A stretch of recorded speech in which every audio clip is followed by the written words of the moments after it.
हाथ पर हाथ धरकर मत बैठे रहो, अपने कर्म को करते रहो।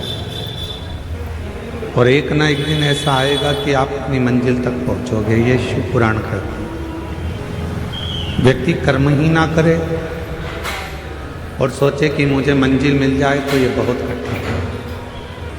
समंदर, समुद्र अच्छे से अच्छे जहाज को भी डुबा देता है।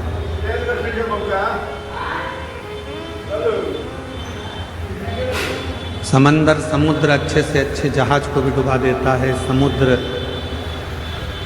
बड़े से बड़े नौका को, बड़े से बड़े जहाज को और बहुत कुछ डुबो देता है, बहुत कुछ।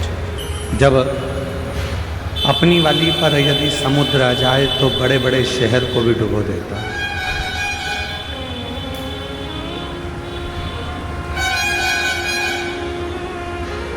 समंदर, समुद्र जहाज डुबो देता है, बड़े बड़े क्रूज डुबो देता है, बड़े बड़े शहर को भी वो अपने अंदर सामर्थ्यता रखता है डुबोने की।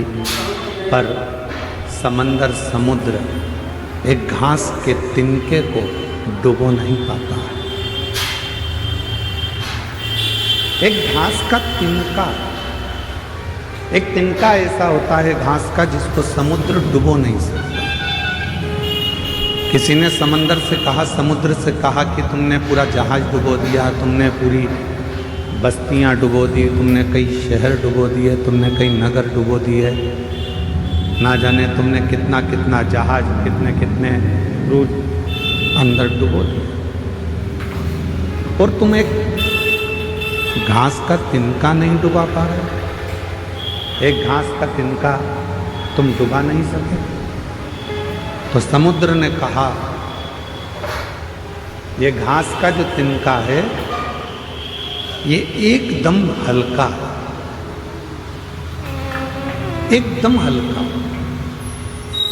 और ये जो घास का तिनका है ये परमात्मा पर समर्पित होकर रहता है, इसलिए इसको डुबा नहीं सकता। हल्का। भारी कौन है? जिसको लगता है कि मैं कर रहा हूं, मैं करा रहा हूं या मैंने करा। हल्का कौन है? जिसने सोच लिया कि मैंने कुछ नहीं कराया, कराने वाला तो देवाधिदेव महादेव है, मैं तो केवल एक निमित्त मात्र।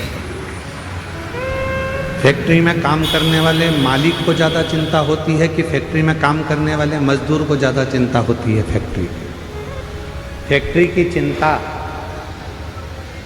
मजदूर को ज़्यादा नहीं होती, फैक्ट्री की चिंता मालिक को ज़्यादा होती। बिजली का बिल जमा हुआ कि नहीं, फैक्ट्री में यह काम हुआ कि नहीं, फैक्ट्री में यह कार्य होना था हुआ कि नहीं। मजदूर को तो नौकरी करना है, उसको तो तनख्वाह मिलेगी।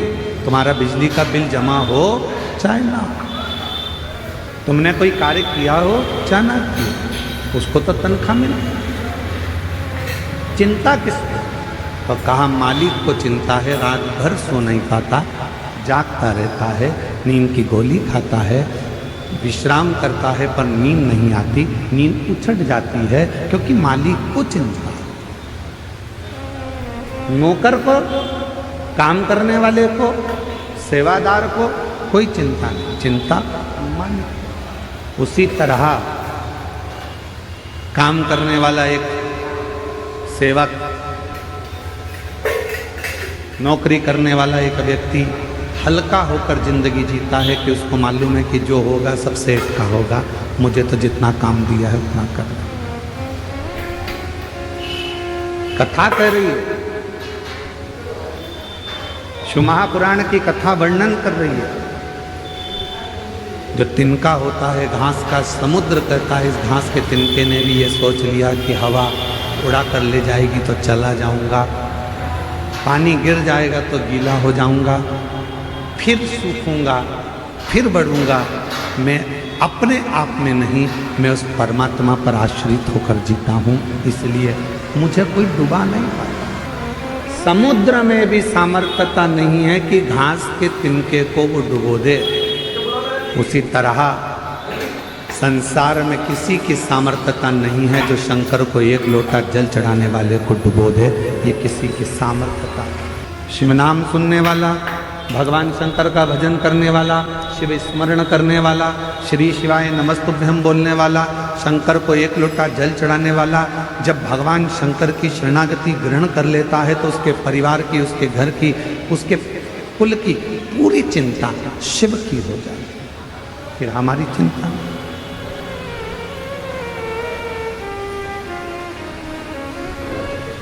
हल्के होकर जो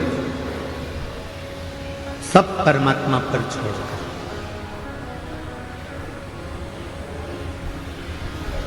जितने हल्के हो गए, संसार के लोग, दुनिया के लोग आपको डुबा नहीं सकेंगे। जितने घर किसका? देवाधिदेव महादेव। परिवार किसका? बोलते जाओ,